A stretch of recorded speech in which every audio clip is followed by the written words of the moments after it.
qui avait donc éliminé Alexandre Bardonnay dans le tableau de 16. Vous voyez, 5e mondial pour Galassi, évidemment, une belle progression depuis quelques temps de ce tireur italien que l'on retrouve maintenant aux avant-postes de l'épée mondiale masculine. Allez, c'est parti. Avec là aussi, vous allez voir des styles un petit peu différents, même si c'est l'école italienne. Vous avez vu là la touche en contre-attaque de Galassi avec sa poignée cross, sa poignée droite, pardon, qui est venue donner un petit coup sur la saignée du bras. Voilà, un petit mouvement de l'âme. Et il fait, regardez, il fait beaucoup d'actions. Alors là, oulala, c'est la deuxième, c'est la remise qui touche pour, je pense, Simone Moncarelli, le 30e mondial. Ah, une épée italienne quand même toujours très présente au plus haut niveau, un peu à l'image du fleuret, fleuret italien qui est peut-être encore un peu devant l'épée italienne, mais quand même ils sont présents dans toutes les armes, les transalpins. Et la preuve, deux demi-finalistes italiens qui pour l'instant, parce qu'ils se connaissent bien,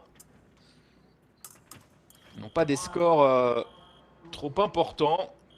Allez, c'est la deuxième touche en faveur de Simone. Allez, qui a fait un petit bonhomme. Et là, qui se relève, qui prend le fer et qui touche en raccourcissant le bras.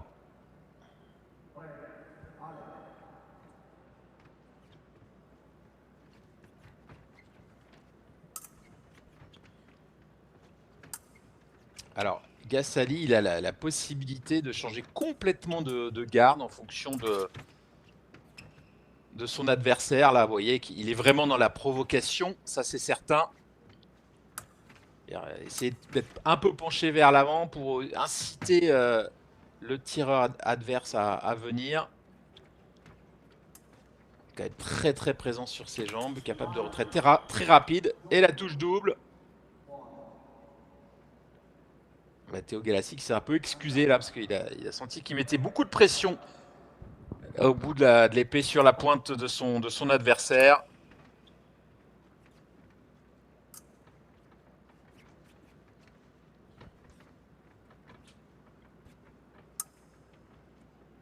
Allez, une 15 à disputer encore dans ce premier tiers-temps.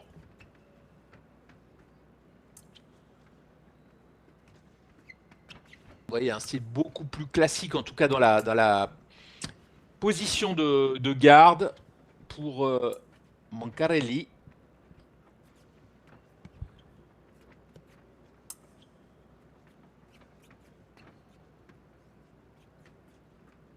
Ah, il avait été médaillé d'argent en 2024, Galassi, lors des championnats d'Europe junior. Et il avait remporté donc le titre mondial par la suite.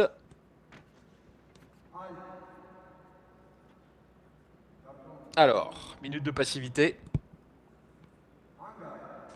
Je vous rappelle, alors je vois pas les cartons qui s'affichent, mais j'ai entendu le halt. J'étais en train de regarder mes fiches. Alors bon, je pense que c'était bien une minute de passivité, mais je vois pas les deux petits cartons jaunes s'afficher. Allez, on va bientôt arriver au terme de ce premier tiers-temps. Les deux côtés de la piste, on a envie de rester là. Donc Galassi, puisque nous étions Galassi, pardon, nous parlions de lui, il a intégré le centre sportif des carabiniers à l'âge de 17 ans. Très précoce ce garçon. Alors vous savez que les carabiniers ou la police italienne également, et un petit peu comme nous, la gendarmerie ou certains corps d'armée, eh bien ils emploient beaucoup de sportifs et notamment des escrimeurs à fort potentiel, qui leur permet de consacrer leur temps exclusivement au sport. Donc je rappelais aussi hein, les 2 médailles obtenues au championnat d'Europe en 2025 à Gênes en Italie, donc pour Galassi.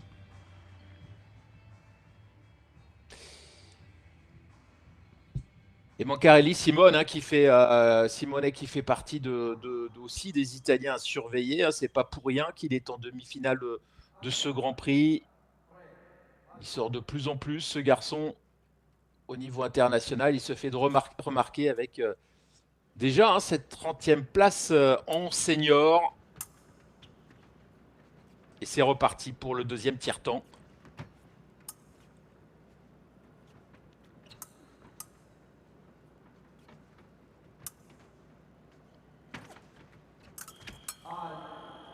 Ouais, ça passe la touche, la pointe de Galassi qui passe à côté et Simone, lui, qui reste parfaitement, Simonet qui reste parfaitement en garde. Regardez, Mancarelli. Tentative de touche au pied de son adversaire qui remonte ensuite. Mais la pointe qui passe, on va mieux le voir là. Le pied, non. Ça remonte, mais ça passe. Et par contre, pour Mancarelli, là, ça touche.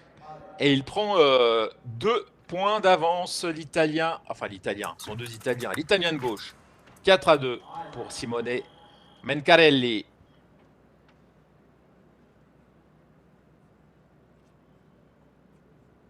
Alors attention, hein, pas trop. Bon, ça va, il redresse la lame manuellement. Alors, l'arbitre est parti visionner la touche. Est-ce que c'est une touche au sol? Ah, le point. Alors, après la riposte, voilà, c'est une touche immédiate. Voilà. C'était pas une touche au sol qui était éventuellement vérifiée, mais c'était savoir si c'était une remise ou si c'était dans la continuité de la première action. La touche est validée, donc 4-3, il revient à une touche, Matteo Galassi.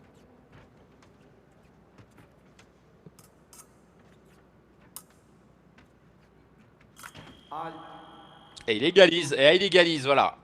C'est beaucoup mieux hein, pour Matteo.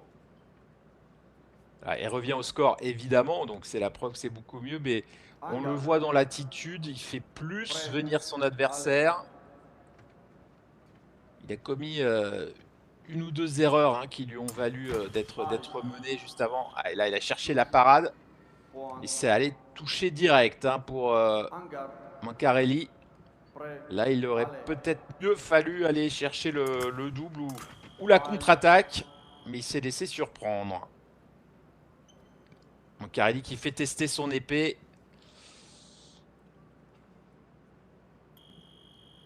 Mais il n'y a pas de problème, vous voyez, ça s'allume. Alors, petit rappel, hein, il faut vraiment tout de suite demander à faire tester par l'arbitre la pointe de l'épée et ne pas toucher au sol avec avant, par exemple. Sinon, l'arbitre pourrait soupçonner d'avoir abîmé cette épée avant le test. D'ailleurs, il ne la testerait même pas. Allez, 5 partout, une 39 à disputer dans ce deuxième relais. On est à mi-parcours du match. En temps de jeu, en tout cas, on n'est qu'à 5 partout. Et 6-5 maintenant.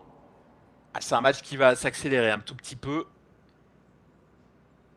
Regardez l'action offensive. Enfin, la première tentative. La deuxième qui ne touche pas. Et par contre, la contre-attaque de Mancarelli, elle allume bien.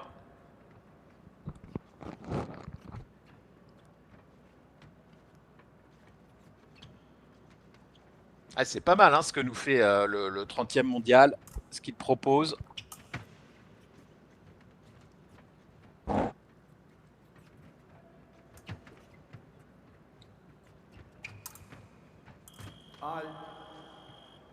Allez, Galassi qui remet les choses en place. 6 partout.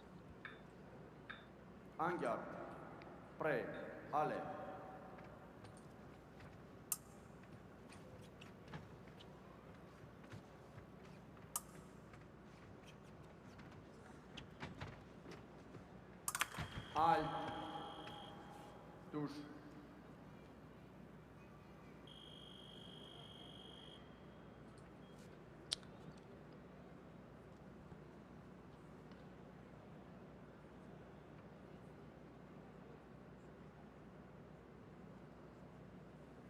Allez, 7-6. Petite vérification de l'arbitre. Touche pointe. Et on reste sur la décision En garde. initiale. 7-6 faveur Mancarelli.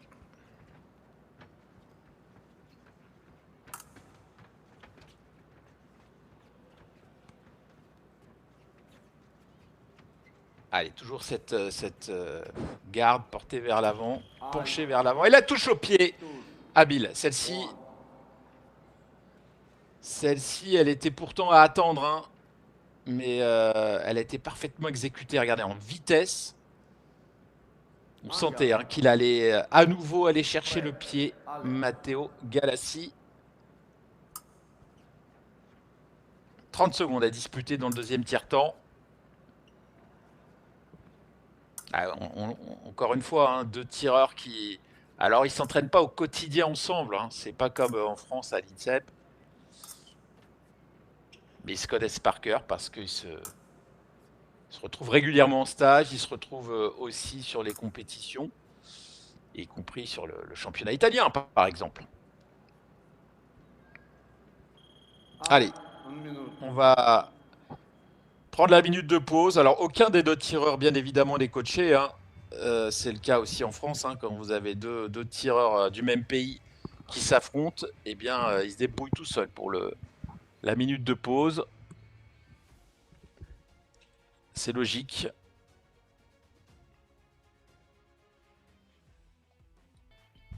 Parce que une deuxième place sur un Grand Prix, ça marque les esprits et ça marque aussi beaucoup de points pour la ranking.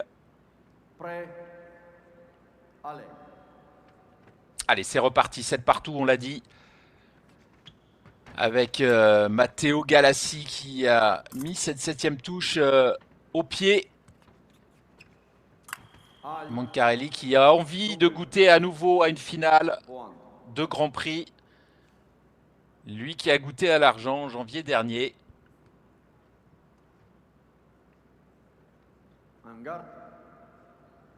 Alors, lequel de ces deux Italiens ira rejoindre le champion olympique en finale?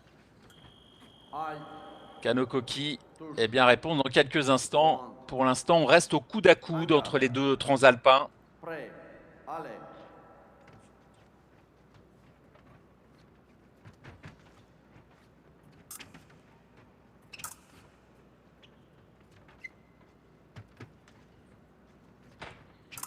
Allez, 2,30. Oh, la longe, vous avez vu la fente qui vient se prolonger par une flèche.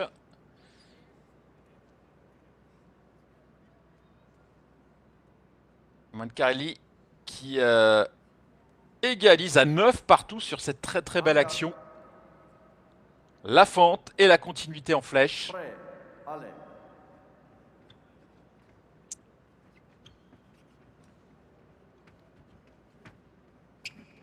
Allez, toujours ces petites invitations, hein, le masque ou la tête penchée vers l'avant plutôt, invitation à faire partir son adversaire de la part de Galassi et ça aurait plutôt tendance à fonctionner. Hein. Même si Mancarelli reste calme, il reste posé. Et il égalise à 10 partout.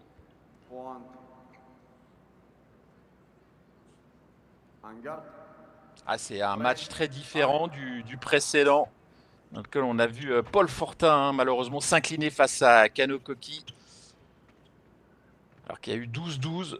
Paul qui était parvenu à passer devant, même à un moment donné, après avoir été mené, et qui finalement s'est incliné.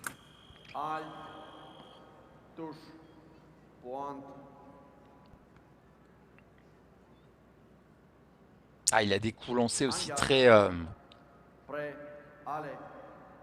bien effectués, hein. Matteo Galassi, je le disais, Sa pointe vient souvent toucher avec un petit mouvement de lancer. touche, pointe, Et là, il s'en sort très très bien, Galassi.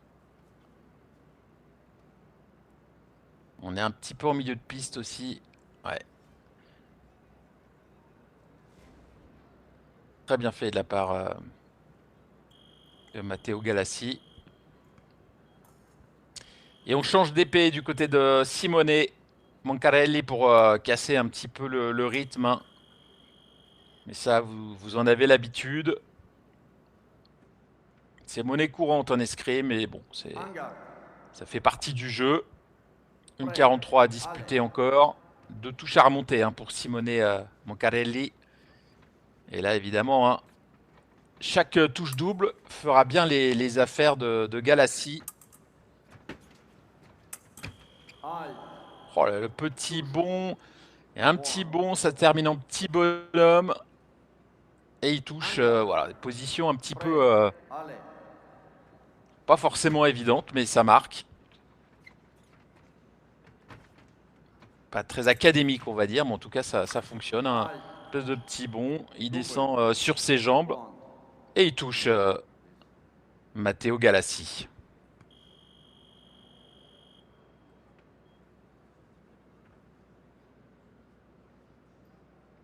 en garde, Allez, plus qu'un point et c'est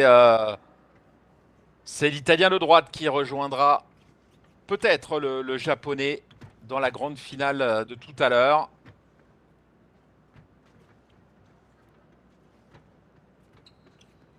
Voilà, il incite son adversaire à partir, il provoque un peu.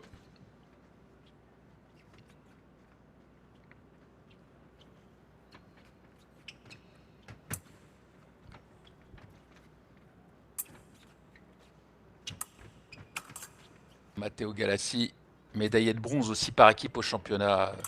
aïe, Non, médaillé d'or par équipe en 2025 pointe, fais-le, chez les juniors et médaillé de bronze.